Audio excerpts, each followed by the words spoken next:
कौन ब्रह्मा का पिता है, कौन विष्णु की मां, शंकर का दादा कौन है, हमको दे बता। ये जानने के लिए कृपया सुनिए। जगत गुरु तत्वदर्शी संत रामपाल जी महाराज के अमृत वचन सर्व पवित्र धर्मों के पवित्र शास्त्रों के आधार पर।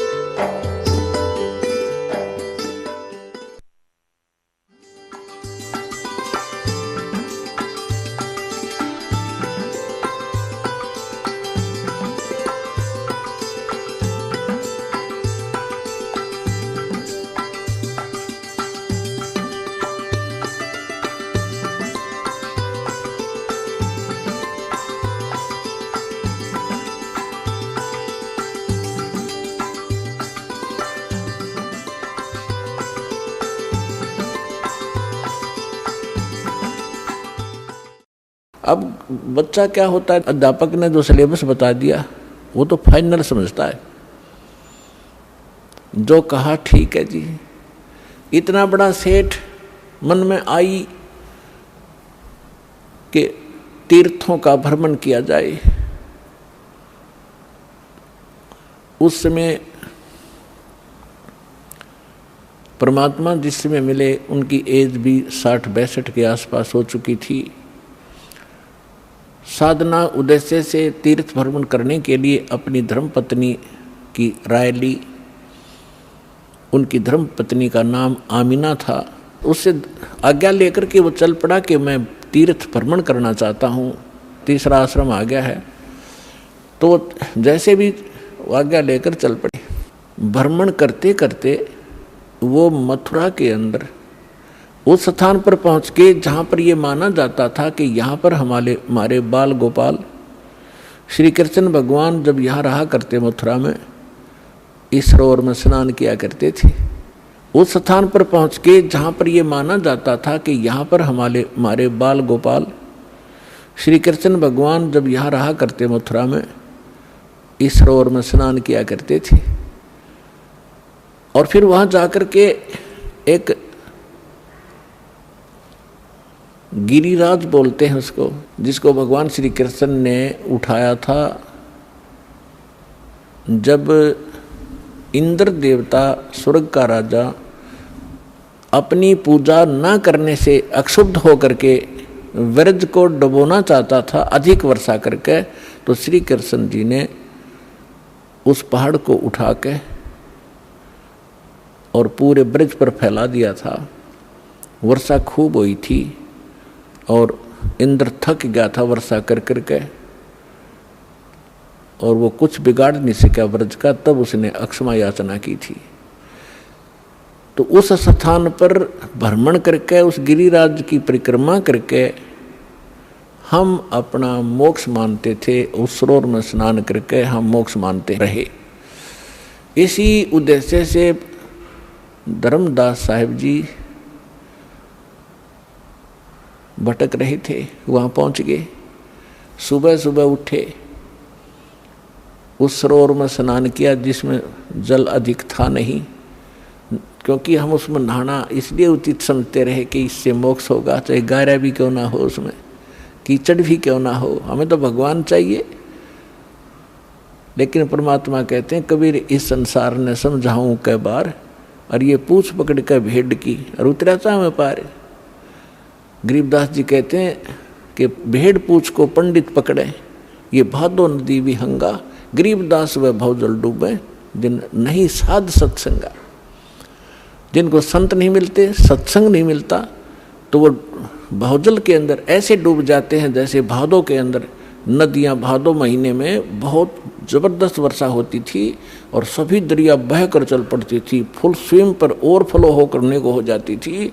और उस समय कोई ये कहे दरिया पार करने के लिए भेड़ की पूंछ पकड़ तुझे पार कर देगी, नहीं, उसका ये साधन नहीं है पार होने का। पार होने के लिए नौका, लीक प्रूफ नौका हो और उसका चालक ट्रेंड हो, तब वो पार होंगे। ये साधन है प्रॉपर।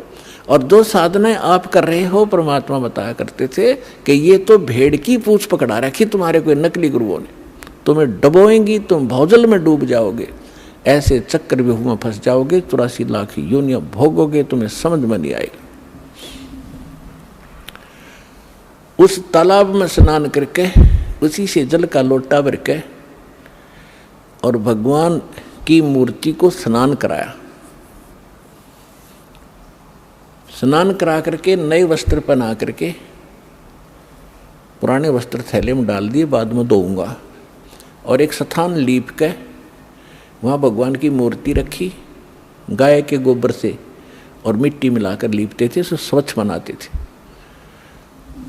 और उस पर सुंदर स्वच्छ कपड़ा बिछाकर उस पर बैठ के पहले भगवान की वो कर्मकांड किया, उनके कपड़े बदलवाए, स्नान कराया, मुकुट माला रख के कंठी माला पर आकर बैठ गए। फिर लगे गीता का पाठ करने।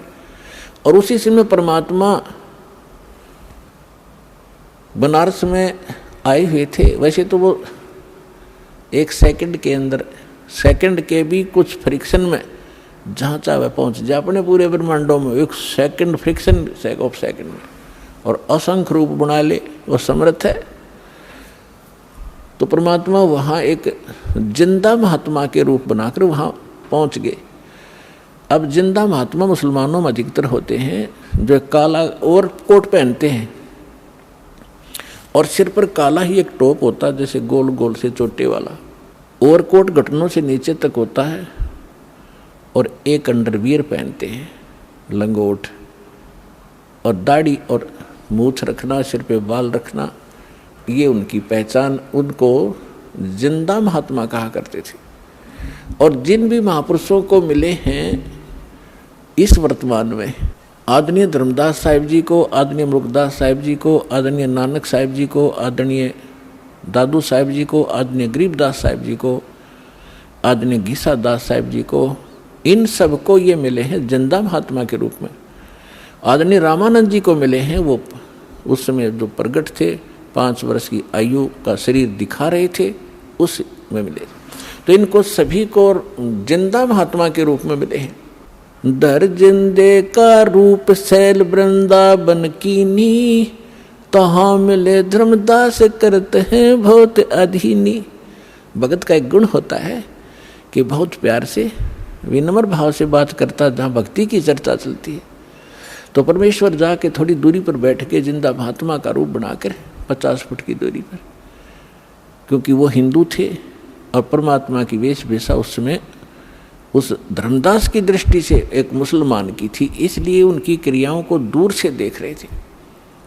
जब धर्मदास जी ने सब क्रियाएं की और फिर लगा गीता का पाठ करने, जब परमात्मा 10 फुट की दूरी पर बैठ के रेत में अलग से वो अपना आसन उसन लगा कर बैठा है, तिलक लगा रखा। वैष्णो साधु की जो पहचान होती है, गले में एक तुलसी की एक मणिये की माला, कंठी बोलते हैं, वो पहन रखी, और वैष्णो संत जैसी वेशभूषा बनाकर वो बैठा।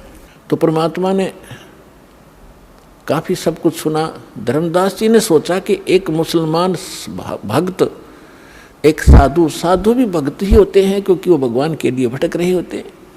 जितने भी आज संत बने हैं ये पहले भगत थे, और फिर नटपट का ज्ञान सुन लिया इधर उधर से, फिर इन थोड़े से मैच्योर हो गए, इन थोड़ी बहुत बोलने की शैली सुधार ली और ये संत बन गए, बाकी श्रोता हो गए। सारा का खिचड़ी ज्ञान है ही आपके स्पष्ट है, समक्ष है। तो परमात्मा सुनते रहे। धर्मदास जी ने सोचा बड़ी ध्यान से सुन रहा भाई, आज तो ये हो सकता है इसका ज्ञान समझ में आ जाए, इसका कल्याण हो जाए। अब जैसे गीता अध्याय नंबर 4 के श्लोक नंबर 25 से लेकर 30 तक यही फैसला दिया है गीता ज्ञानदाता ने कि जो भी जैसी साधना करा अपनी आत्मा अपनी उस साधना को पापनाशक जानता है। पापनाशक मीन मोक्षदायक। पापनाश होंगे तो भी मोक्ष होगा। यदि उसको पता हो यह ठीक नहीं है तुरंत त्याग दे, कोई भी ना करे उस कार्य को। तो धर्मदास जी ये सोच बैठे थे कि हमारा जो धर्म है, हमारा जो धर्म है धार्मिक क्रियाएं, ये सर्वश्रेष्ठ हैं, मुसलमानों से श्रेष्ठ हैं। इस दृष्टिकोण से उसने देखी रुचि। तो उस दिन डेली जो गीता का पाठ करता था, उस दिन 7वें अध्याय का उसका नंबर था, उसमें से पढ़े, उसका हिंदी अनुवाद भी पढ़ा, फिर 8वां अध्याय भी पढ़ा, फिर 15वां भी पढ़ा, और भी कई चुने चुने से श्लोक सुनाए और उसका व्याख्यान करके सुना। प्रतिदिन 1 घंटा साधना करता था, उस दिन 3 घंटे लगा दिए। और परमात्मा ऐसे करे जैसे बड़ा रुचि ले रही है। जब उन्होंने सब क्रिया कर ली तो परमेश्वर ने कहा कि हे महात्मा जी, देखो पुण्यात्मा, इस काल जालिम ने हमारे साथ कैसे जुल्म कर दिया।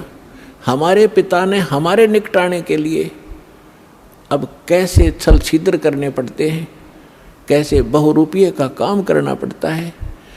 उस 2 कौड़ी के जीव धर्मदास को तो कहते हैं हे महाराज जी, और स्वयं कहते अपने आप को कबीर दास, मैं दास हूँ, मैं भटका हुआ हूँ और मैं सब महापुरुषों के पास जा चुका हूँ, परमात्मा के लिए घर से निकला हूँ और मुझे कोई सही मार्ग मिल नहीं रहा।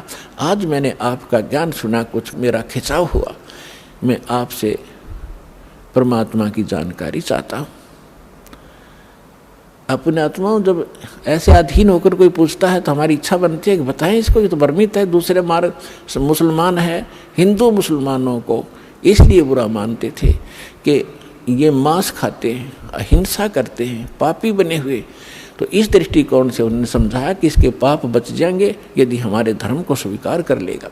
तो कहने लगा, धर्मदास जी ने कहा कि कैसा लगा ज्ञान, कि बस पूछो मत, गदगद हो गया हूँ। कबीर परमात्मा बोले, मैं दीक्षा लेना चाहता हूँ आपसे। मालिक को पता था कि इतना बुद्धिमान है, ये ऐसी गलती करेगा नहीं। तो धर्मदास जी ने कहा, देखो जी, मैं तो भक्त हूँ और मेरे गुरु जी हैं रूपदास जी, वैष्णव परंपरा से मेरा संबंध है, हम रामकृष्ण की पूजा किया करते हैं और मैं उनसे दीक्षा दिला सकता हूँ आपको। मैं दीक्षा का अधिकारी नहीं हूँ। यदि कोई अनधिकारी दीक्षा देता है वो यूजलेस होती है और वो स्वयं भी दोषी होता है और सामने वाले को भी, शिष्य को भी कोई लाभ नहीं हो सकता। इसलिए मैं आपको दीक्षा नहीं दे सकता, आप मेरे गुरु जी के पास चलिए। अब परमात्मा ने कहा, ठीक है, मैं आपके गुरु जी के पास चलूंगा, मुझे तो दीक्षा चाहिए, मोक्ष चाहिए, लेकिन उससे पहले मेरी कुछ शंकाएं हैं, उनका समाधान चाहूंगा। हाँ बोलो बोलो। धर्मदास जी बोले, बोलो बोलो, क्या शंका है? एक तो मुझे बताओ कि मैंने क्या क्या क्रिया करनी पड़ेंगी और क्या नहीं करनी पड़ेंगी। धर्मदास जी ने बताया कि देखो, जीव हिंसा नहीं करनी, महापाप होता जीव हिंसा करने का, और जो जीव हिंसा करते हैं वो कभी मोक्ष प्राप्त नहीं कर सकते, वो आजीवन भटकते रहते हैं, चाहे बेशक भक्ति करो। परमात्मा बोले, ठीक है, मैं त्याग दूंगा, कुछ नहीं करूंगा। फिर कहा कि हमारे गुरुजी नाम देते हैं रामकृष्ण का, वो नारे दशमा भी बोल रहा था, हरे राम हरे कृष्ण कृष्ण कृष्ण हरे हरे। तो ये लाभ जब देंगे जब आप उनसे ले लोगे, अपनी मर्जी से करने से कोई लाभ नहीं होगा। बोला, ठीक है जी। परमात्मा बोले, बहुत अच्छा। और 68 तीर्थ करने होते हैं, मैं 68 तीर्थ कर करके आया हूँ और ये मैं आज मथुरा में और आगे जाऊँगा, अभी कर रहा हूँ, उसी भ्रमण पर निकला हूँ। एकादशी का व्रत करता हूँ मैं, गुरुजी ने बता रखी है, और रामकृष्ण का जाप जपा करते हैं। तो परमात्मा ने बोला, पूछा कि ये श्रीमद् भगवत गीता जो आप पढ़ रहे थे, कौन सा ग्रंथ है? कि ये श्रीमद् भगवत गीता है। ये किसने ये ज्ञान किसने लिखा है? कि भगवान ने खुद बोला है। श्री कृष्ण को भगवान मान रहे थे। बहुत अच्छा, बहुत अच्छा, ठीक है। तो भगवान ने, अभी आप पढ़ रहे थे कौन से अध्याय तो मैं बता नहीं पाऊंगा आपको, लेकिन अभी आप कह रहे थे कि उसमें लिखा, अब दास आपको बताएगा जब आप समझोगे। भगवान की उनकी वार्ता एक गोलमोल थी, लेकिन अब प्रमाणित करना पड़ेगा उन्होंने कौन से शब्द बोले थे। गीता अध्याय नंबर 8 के श्लोक नंबर 13 में श्रीमद् भगवत गीता जो आप पढ़ रहे थे उसमें लिखा है, वो आप पढ़ रहे थे कि ओम इति एकाक्षरम ब्रह्म विहारण माम समरण ये परियाति तजन देहम सयाति परमाम गतिम। मुझ ब्रह्म का, गीता बोलने वाला कह रहा है, मुझ ब्रह्म का केवल एक ओम मंत्र है, इति, यही बस, ये एक अक्षर है। और इसका अंतिम सांस तक स्मरण करता हुआ जो शरीर त्याग कर जाता है वो परम गति को प्राप्त होता है। अच्छा, एक बात और पूछूंगा मैं आपसे कि मैं साधना करूंगा, राम और कृष्ण की जो जाप बताएंगे गुरुजी वही करनी पड़ेगी, लेकिन क्या ये इस गीता में लिखे हैं? कि बोला नहीं, ये गीता में नहीं लिखे हैं। तो परमात्मा ने कहा कि एक किसान का विवाह हुआ और काफ़ी एज्ड हो गया, उसका कोई संतान नहीं हुई। जब वो लगभग 60-70 वर्ष का हो गया तब उसको पुत्र प्राप्त हुआ, 60 वर्ष की आयु में। अब उसने सोचा किसान ने कि मैं कभी भी मृत्यु को प्राप्त हो सकता हूँ और मेरे पुत्र को अनुभव है नहीं कृषि का, अभी ये बालक है, इसलिए मैं अपना अनुभव लिख देता हूँ। उसने एक पैड पे, एक डायरी में, बही होती थी पहले, बही बोलते थे, उसमें सारा अनुभव लिख दिया। कौन सी फसल कौन से सीजन में और कितनी बार जमीन को बहाकर संवार कर बोनी चाहिए, कितना उसमें प्रति एकड़ बीघा बीज डालना चाहिए, कितने कितने समय पर उस पर पानी देना चाहिए, सिंचाई करनी चाहिए, कब उसमें खाद डालना चाहिए, और कैसी स्थिति होगी जब वो परिपक्व होगी, उसकी ये स्थिति होगी, तब उसको काट कर उसको भूसा अलग करके घर ले आना चाहिए, फिर उसे रोटी बना के खानी चाहिए। वो सारा कुछ लिख दिया। धर्मदास जी सुन रहे, हाँ जी ठीक है, फिर ठीक है। और फिर उस पिता की मृत्यु होगी और पिता ने कहा था, बेटा यदि मेरी मृत्यु हो जाए तो आप मेरा अनुभव इसके अंदर लिखा है, इसको पढ़ना और इसके अनुसार अपनी कृषि खेती करना। अब वो बेटा क्या कर रहा है, पिताजी ने बताया था गेहूं बोने के लिए बो रखी है भांग उसने। पिताजी ने बोला था कि इसमें अरहर की दाल बीजना, उसने बीज रखा वहाँ पर घास दतूरा। तो क्या वो किसान का पुत्र धनी हो जाएगा या वो वस्तु प्राप्त कर लेगा? तो उसका पिता बता के गया था कि नहीं, ऐसा कभी नहीं हो सकता। धर्मदास जी उत्तर दे रहे कि वो तो मूर्ख है, वो तो वही करना चाहिए जो पिताजी ने उसमें अनुभव लिखा है। परमात्मा बोले, गीता का ज्ञान आप बताते हो, भगवान ने बोला। हाँ जी, और भगवान ने इसमें लिखा नहीं, जो मंत्र जाप आप करते हो, जो क्रियाएं आप करते हो, व्रत रखते हो, छठे अध्याय के 16वें श्लोक में व्रत को भी बना किया है। आप एकादशी के दिन भूखे मरते हो, तो आप उस किसान के पुत्र से कम है क्या? शतब्द हो गया धर्मदास, क्योंकि पुण्यात्मा पहली बार चाहे कितनी सच्ची बात समझा दे पर अंदर स्वीकार्य नहीं होती, उसका रिएक्शन होता है। और लेकिन वो जख्म बना देती है अंदर, ऊपर से चाहे वो कितना बड़बड़ कर ले, लेकिन अंदर जगह बन गई। तो धर्मदास जी थोड़े से नाराज हुए। परमात्मा बोले, देखो जी नाराज ना हो, मैं तो एक शंका का समाधान चाह रहा हूं, आप मेरी शंका का समाधान नहीं करोगे तो कैसी बात बनेगी? धर्मदास चुप हो गया और मन में ये सोच रहा कि तो मुसलमान है, ऐसी बात करेगा ही करेगा। चुप हो गया, मुंह फेर लिया। थोड़ी देर फिर परमात्मा ने कहा कि देखो मेरी बात का प्रश्न का उत्तर तो दो, तभी तो मैं मानूंगा, मेरी गलती हो तो क्षमा करो। परमात्मा ने कहा कि जिस सरोवर में आपने स्नान किया है और इसको मोक्ष मांगते हो, ये आपका तीर्थ स्थल है, इसके अंदर कितने जीव जंतु हैं? आपने स्नान किया, रगड़ रगड़ कर मार डाले करोड़ों, और देखिए लोटा भर के लाया था पानी का जिससे आपने ये स्थान लीपा है, इसमें कितने जीव जंतु देखो, तेरे इस लोटे में देख ले।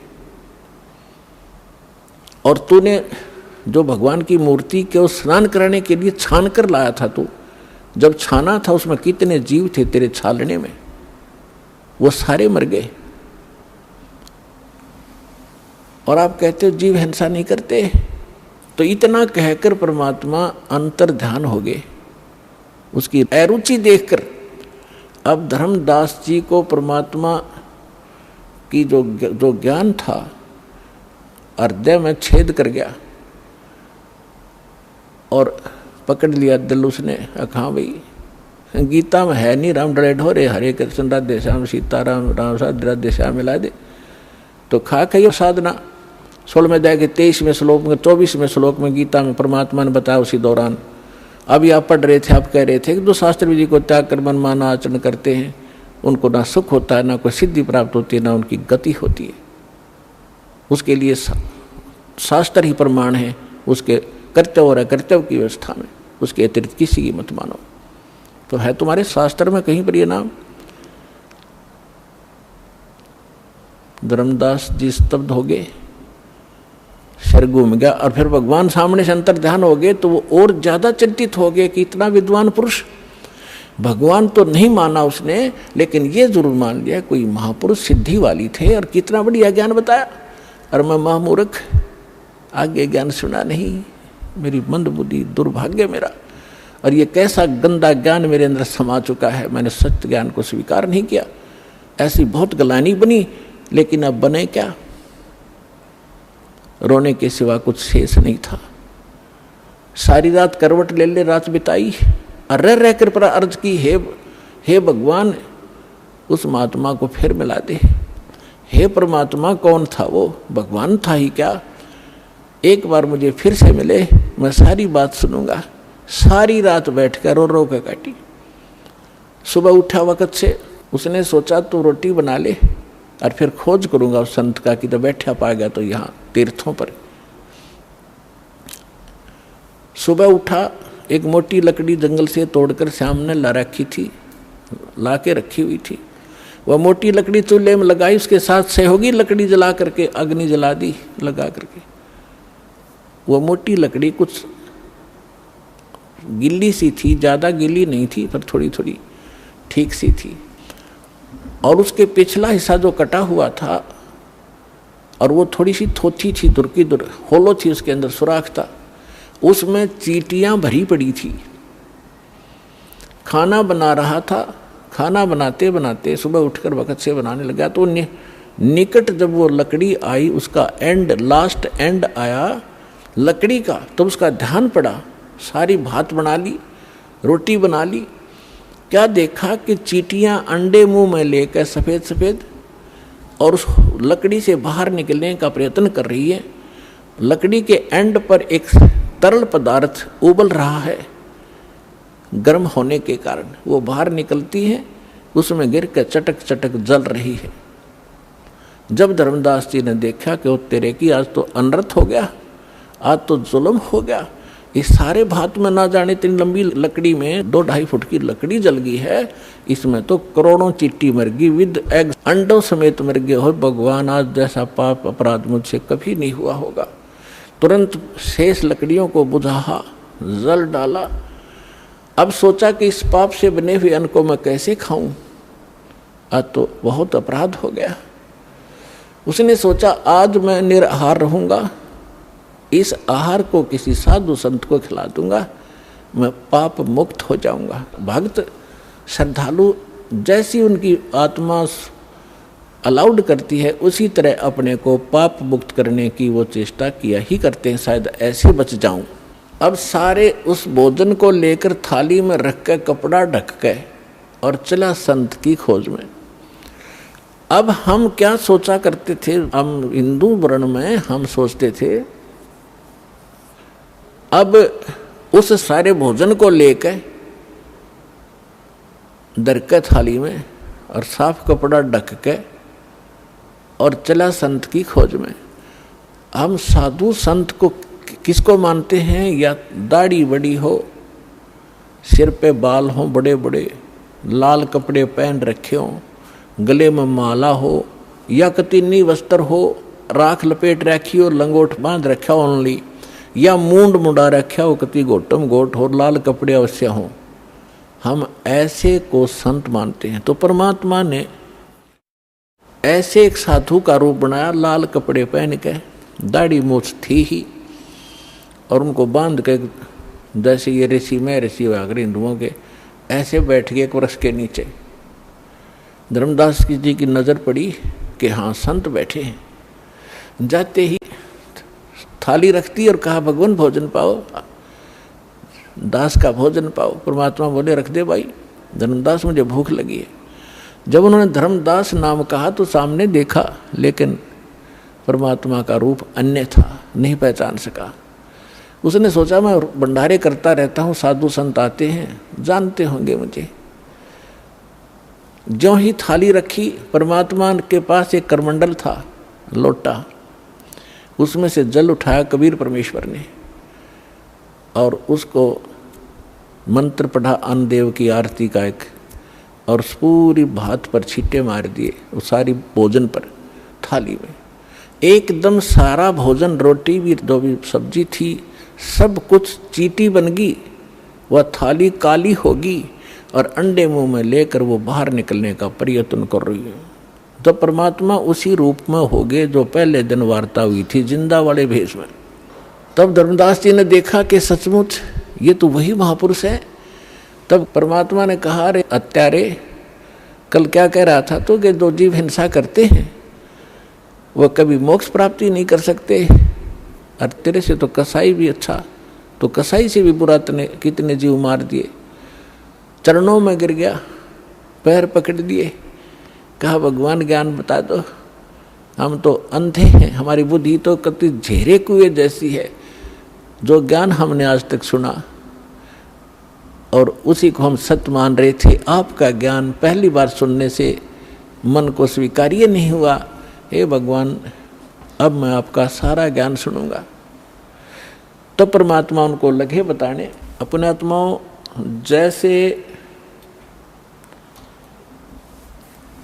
तुलसीदास जी ने लाखों वर्ष पहले घटी घटना रामायण वाली अपनी दिव्य दृष्टि से देखकर अपनी भाषा में उसको पुनः एज इट इज चित्रार्थ कर दिया, जो आज पूरे हिंदू समाज को मान्य है। घटना वही है, सिर्फ भाषा में अंतर कर दिया, कोई अंतर नहीं। इसी प्रकार परमेश्वर कबीर जी को प्राप्त होने के उपरांत परमेश्वर ने गरीबदास जी का ज्ञान योग खोल दिया। अब ये जो हमारी जो दिव्य दृष्टि है, ये समझो एक दूरबीन है जो दूरदर्शी होती है, सूक्ष्मदर्शी होती है, ऐसी दूरबीन समझो। और इसकी अक्षमता होती है। एक तो ऐसी दूरबीन होती है आधा किलोमीटर तक ही कुछ देख सकती है, एक ऐसी होती है नक्षत्रों तक देख लेती है यहाँ बैठे। तो इसी प्रकार जो तुलसीदास जी की जो दिव्य दृष्टि थी, दूरदर्शी, थोड़ी अक्षमता की थी, और गरीबदास जी के को प्राप्त जो दिव्य दृष्टि थी, उसने असंख्यों युग पहले का ज्ञान और आज से 600 वर्ष पहले जो भगवान के साथ घटना घटी और भविष्य का जो ज्ञान उन्होंने अपनी अमृतवाणी में बताया है। तो उसके आधार से आपको थोड़ा सा वर्णन करते हैं, क्योंकि महापुरुषों के मुख से उतरित वाणी और इस दास के मुख से आप तक पहुंचेगी तो ये एक असर करेगी न्यारा। जैसे एक तो वचन कहे एक सिंपल मैन कि यहाँ से बरवाला से लेकर जींद तक रोड बना दो, और एक के यहाँ का मुख्यमंत्री, जनसाधारण मेरे जैसा तो सारा दिन कहें जाओ अधिकारियों ने जाके कि ये वहाँ से वहाँ तक रोड बना दो, कभी नहीं बनेगा। और वो एक बार कहेगा, अगले दिन काम शुरू हो जाता है। इस प्रकार उसके वचन में शक्ति है। इसी प्रकार संत उस परम पिता का नुमाइंदा होता है, प्रतिनिधि होता है, उसके पास परमेश्वर की शक्ति होती है, उसके आदेश से वो काम शीघ्र होता है। दर्जन दे का रूप शैल वृंदावन कीनी, तहाँ मिले धर्मदास करते हैं बहुत अधीनी। गरीबदास जी अपनी अमृतमयी वाणी में भगवान से प्राप्त उस दिव्य योग से, दिव्य दृष्टि से देखा हुआ एज इट इज बोल रहे और लिखवा रहे। दास उसको सुना रहा है। बहुरंगी वरियाम कामनी कामी सोई, दर सतगुरु का रूप धनी उतरे हैं लोई। ये संसार, गरीबदास जी कह रहे हैं, जिंदा महात्मा का रूप धर के शैल वृंदावन वृंदावन की सैर सपट्टा करने के लिए चले। और तहाँ मिले धर्मदास जो करते हैं बहुत अधीनी, बहुत विनम्र आत्मा के थे। बहुरंगी वरियाम कामनी कामी सोई, बहुरंगी ना जाने किस रूप में कहाँ प्रकट हो जाता है। और दर सतगुरु का रूप धनी उतरे हैं लोई, सतगुरु का रूप बनाकर यानी तत्वदर्शी संत रूप में खुद धनी खुद मालिक वहाँ आकर प्रकट हुए थे। बहुरंगी वरियाम कामनी कामी सोई, दर सतगुरु का रूप धनी उतरे हैं लोई। परम उजागर ज्ञान ध्यान बहुरंगी बाना, तहाँ मिले धर्मदास आचार विचार दीवाना। परम उजागर ज्ञान, बहुत ही ओजस्वी वाणी परमात्मा की, तत्व ज्ञान। और वहाँ मिले धर्मदास जो इस कर्म कांड नकली साधना का दीवाना हो रहा था, हटना नहीं चाहता था। परमात्मा ने पूछा, है पुण्यात्माओं, पता नहीं आपका यह बालकपन कब खत्म होगा, या काल की भांग तुमने झूठे सुख की पी रखी है कद उतरेगी। आप यहाँ एक कहर भोग रहे हो, चाहे राष्ट्रपति है किसी भी देश का, जीव का जीवन है ये। आज प्रधानमंत्री है, कल मृत्यु हो गया, गधा बन गया, तो खाक सुख है ये। झूठे सुख को सुख कहे ये मान रहा मनमोद, ये सकल चबीना काल का, कुछ मुख में कुछ कोद। परमात्मा इतने खाड़े कर रखे हैं आपके लिए, अपने बच्चों को दृढ़ भक्तों को मिलते हैं, उनसे उनको अपना गवाह बनाते हैं, फिर वो भी आपको क्या बता रहे। तो क्या कहते हैं, हाथ जोड़ कर भगवान बैठे एक दो कोडी मारे जैसे नीच के सामने। थोड़ा सा धन पा के फूल गया, फिर भी आत्मा में जगह है, वो डले ढो रहा है, शास्त्र साधना कर रहा है, और स्वयं एक वैष्णव संत की वेशभूषा बना रखी थी, तो सबसे उत्तम मान रहा था अपने आप को। तो हाथ जोड़कर कहते हैं, कौन तुम्हारी जात, परमात्मा पूछते हैं उससे धर्मदास जी से, कौन तुम्हारी जात कहाँ से आए स्वामी। हे मालिक, स्वामी जी भगवान कह रहे हैं, आप कहाँ से आए हो, आपकी क्या जाति है। कौन तुम्हारी जाति कहाँ से आए स्वामी, पूछे पुरुष कबीर धनी साहेब निकामी। पूछे पुरुष कबीर, पुरुष माने परमात्मा, परमात्मा कबीर वो कुल का मालिक, कुल धनी साहेब निष्काम भाव से निस्वार्थ भाव से परमार्थ के लिए अपने उस आत्मा के अज्ञान को हटाने के लिए ये फार्मूला अडॉप्ट किया। कौन तुम्हारी जात कहाँ से आए स्वामी, पूछे पुरुष कबीर धनी साहेब निकामी। अब क्या बताते हैं धर्मदास जी, हम वैष्णव बैरागी धर्म में सदा रहा ही, सुधर न बैठे संग कल्प ऐसी मनमाही। कि मैंने तो है ना वैष्णव धर्म से दीक्षित हूँ मैं, और वैष्णव धर्म मेरा है, और मैं शूद्र के साथ निकट नहीं रहते, शूद्र के निकट नहीं रखते हम, यानी स्वच्छ रहते हैं हम सर्वोत्तम हैं। अब क्या कहते हैं, सोन जिंदाम में ज्ञान को अधिक आचार विचार, हमरी करनी जो करे वो उतरे भव जल पार। धर्मदास जी कहते हैं, हम जो साधना कर रहे हैं ना, इसको जो कर लेगा उसका बेड़ा पार हो जाएगा, भवसागर से पार हो जाएगा।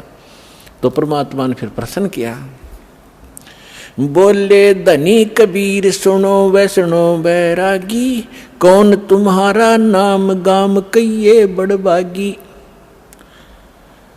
कौन कोम कुल जात कहाँ को गवन किया है, कौन तुम्हारी रेस किन्हें तुम नाम दिया है। आपका गुरु कौन है,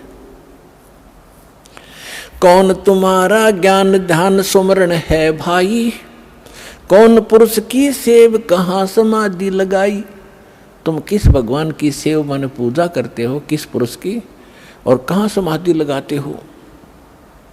को आसन को गुफा के भरमत रहो सदाई, सालिग सेवन कीन बहुत अति भार उठाई। आपका कोई स्थान ठिकाना है, आश्रम है, कोई गुफा है, या कहीं या ऐसे रमते राम घूमते फिरते ही रहते हो, और आपने ये सालिग्राम वगैरह ले रखे हैं, बड़ा भार उठा रखा है। झोली झंडा दीप धूप तुम अधिक आचारी, बोले धनी कबीर भेद कईयो ब्रह्मचारी। हमको पार लंघाइयो परम उजागर रूप, जिंद कहे धर्मदास से तुम हो मुक्ति स्वरूप।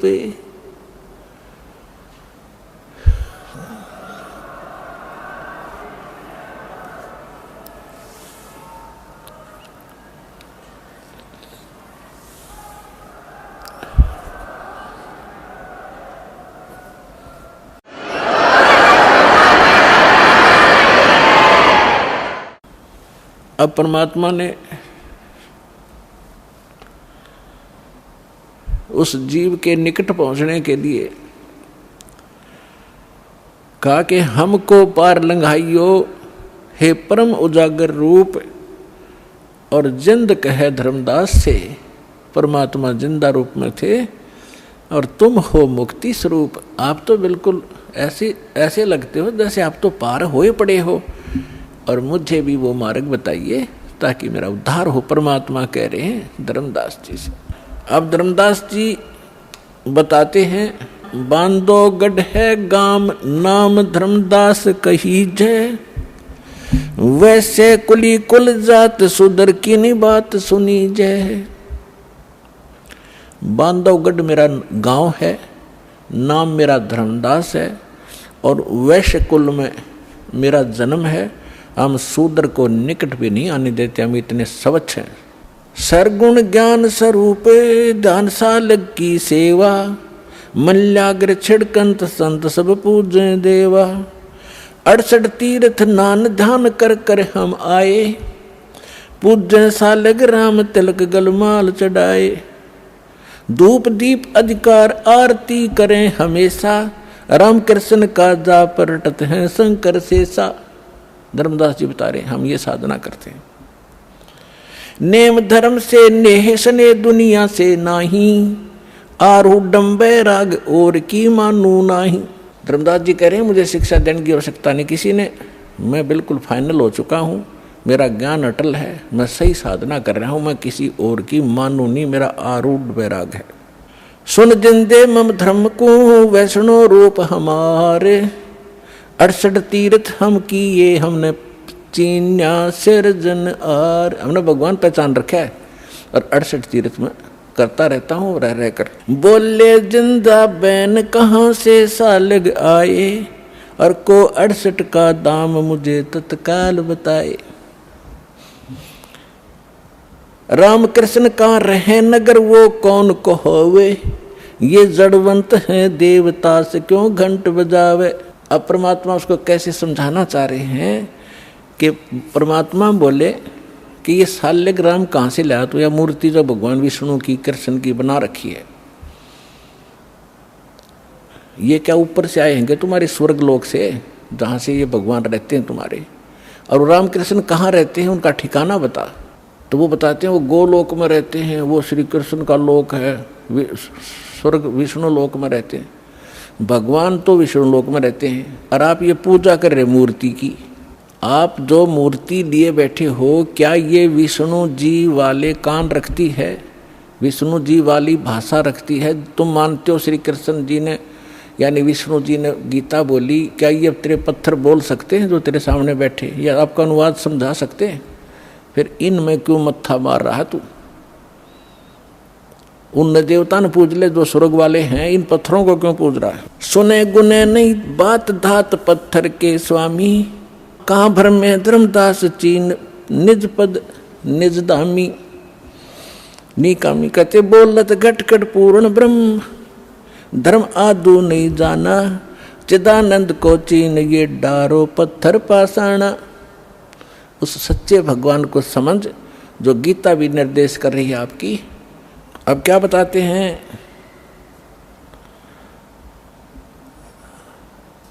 बोलत घट घट पूर्ण ब्रह्म, धर्म आदू नहीं जाना। तूने परमात्मा को नहीं समझा, तो और चिदानंद को चीन डार पत्थर पाषाण। वो सचिदानंद घन ब्रह्म को पहचान, इन पत्थर और इन पाषाण को पटक दे। जैसे गीता अध्याय नंबर 18 के श्लोक नंबर 62 में कहा कि अर्जुन तू सर्वभाव से उस परमेश्वर की शरण में जा, उसकी कृपा से तू परम शांति को और सनातन परम धाम को प्राप्त होगा। तो आप मान लो श्री कृष्ण गीता बोल रहा है तो वो तो खुद कह रहा है विष्णु तो कि कोई और है भगवान, उसकी शरण में जाइए। गीता अध्याय नंबर 7 के श्लोक नंबर 29 में गीता ज्ञानदाता कहता है कि जो मेरे ज्ञान का आश्रय कर लेता है और तत्वदर्शी संत की खोज कर लेता है, फिर वो तत्व ज्ञान को प्राप्त प्राणी वो तत्ब्रह्म की पूजा करता है। जो प्राणी जरा और मरण से मोक्ष छुटकारा पाने के लिए, जरा माने वृद्ध अवस्था का कहर, बुढ़ापे का दुख और मृत्यु दुख, दो कहर जीव पर यहाँ पर प्रत्यक्ष टूटते हैं। कहते हैं जिनको ये ज्ञान हो गया, इस संसार की यहाँ की इस नकली लोक की कोई इच्छा नहीं रखते वो व्यक्ति, तत्व ज्ञान प्राप्त प्राणी, वो केवल जरा और मरण से छूटने का जो प्रयत्न कर रहे हैं वो तत्ब्रह्म से परिचित हैं और सारे अध्यात्म ज्ञान से परिचित हैं, सब कर्मों से परिचित हैं। वो तत्ब्रह्म 8वें अध्याय के प्रथम मंत्र में गीता ज्ञानदाता से अर्जुन ने पूछा कि वो किम तत्ब्रह्म, वो ऐसा तत्ब्रह्म कौन है, क्या है, जिसको जानने के बाद लोग यहाँ की इच्छा कुछ नहीं रखते और केवल अपने इस कहर से छूटने का, जन्म मृत्यु के दुख को और बुढ़ापे के दुख से बचने का, छूटने का प्रयत्न करते हैं, यानी पूर्ण मोक्ष की ही वो चाह रखते हैं। वो किम तत्ब्रह्म 8वें अध्याय के प्रथम मंत्र में गीता ज्ञानदाता से अर्जुन ने पूछा। गीता ज्ञानदाता ने 8वें अध्याय के 13वें श्लोक में कहा कि वो परम अक्षर ब्रह्म है। वो तो गीता ज्ञानदाता से अन्य है। गीता अध्याय नंबर 15 के श्लोक 1 से 4 और गीता अध्याय नंबर 15 के 16-17 श्लोक में स्पष्ट किया है, इन सभी प्रभुओं की जानकारी दी है। अक्षर पुरुष एक पेड़ है, सरपुरुष वा की डार, तीनों देवा, रजगुण ब्रह्मा, सतगुण विष्णु, तम गुण शिव जी, ये शाखा है, पात रूप संसार। और मूल कौन है? वो परम अक्षर ब्रह्म है। गीता अध्याय नंबर 15 के श्लोक नंबर 16 और 17 में कहा है कि सरपुरुष और अक्षर पुरुष दो पुरुष हैं, दो प्रभु हैं और इनके अंतर्गत जितने प्राणी हैं और ये स्वयं भी नाशवान हैं, इनकी जन्म मृत्यु होती है लेकिन जीव आत्मा किसी की नहीं मरती। इसलिए 15वें अध्याय के 17वें श्लोक में कहा है उत्तम पुरुष तु अन्य परमात्मा इति उदाहरते, इनसे अन्य है वो श्रेष्ठ भगवान, वो तीनों लोकों में प्रवेश करके सबका धारण पोषण करता है और वो है अविनाशी भगवान। तो परमात्मा ने कहा कि आपका गीता ज्ञानदाता कहता है 15वें अध्याय के 4थे श्लोक में कि अर्जुन उस तत्व ज्ञान की प्राप्ति के उपरांत परमेश्वर के उस परम पद की खोज करनी चाहिए, जहाँ जाने के बाद साधक फिर लौटकर कभी संसार में नहीं आते। और जिस परमेश्वर ने संसार रूपी वृक्ष की रचना की है, सारे ब्रह्मांडों की रचना की है और अपने विषय में खुद कहता है दूसरे अध्याय के 12वें श्लोक में, चौथे अध्याय के 5वें और 9वें श्लोक में और 10वें अध्याय के दूसरे श्लोक में कि अर्जुन तेरे और मेरे बहुत जन्म हो चुके हैं, तो नहीं जानता मैं जानता हूँ। तो वो तो नाशवान है, वो किसी अविनाशी परमात्मा की शरण में जाने और उस स्थान को प्राप्त करने के लिए कह रहा है जहाँ जाने के बाद साधक कभी जन्म मृत्यु में नहीं आते। वो कौन है? राम कृष्ण कोटो गए धनी एक का एक, ये तेरे राम कृष्ण तो करोड़ों मर लिए और वो धनी, वो कुल मालिक अपनी महिमा पर बता रहे, वो धनी एक का एक। जिंद कहे धर्मदास से तुम बूझो ज्ञान विवेक, जिंदा रूप में परमात्मा बैठे धर्मदास जी से कह रहे हैं कुछ विवेक से ज्ञान पूछ मेरे ते, ये केवल एक रूढ़िवादी की तरह आरूढ़ ना हो इस गलत साधना और ज्ञान पर। अब क्या कहते हैं? बोलत है धर्मदास सुनो जिंदे मम बानी, देख कितनी बुद्धि खराब हमारी। क्या कहता है धर्मदास जी के? बोलत है धर्मदास सुनो जिंदे मम बाणी, मेरी वाणी सुनो, वचन। कौन तुम्हारी जात कहाँ से आए प्राणी। भगवान तो धर्मदास जी को स्वामी जी कह रहे हैं और धर्मदास जी परमात्मा को कह रहा है ए जीव तू कहाँ से आया, तेरी क्या जाति है। बोले जिंद कबीर सुनो बाणी धर्मदासा, हम खालिक हम खलक सकल हमरा प्रकाशा। साफ कह दिया मैं मालिक और यह सारी सृष्टि मैंने रची है और ये सब मेरा ही प्रकाश, मेरी ही कृपा से ये सब कुछ चल रहा है। हम रचे सब पाषाण नदी सब खेल हमारा, अचराचर चौखान बनी विधि 18-12। हम सृष्टि संजोग विजोग की हो बो भांति, हम ही आद अनादि हैं, हम हैं अवगत के नाती। हम साहेब सतपुरुष हैं, ओए होए, हम साहेब सतपुरुष हैं, ये सब रूप हमारे। जिंद कहे धर्मदास से हम पूर्ण करतारे।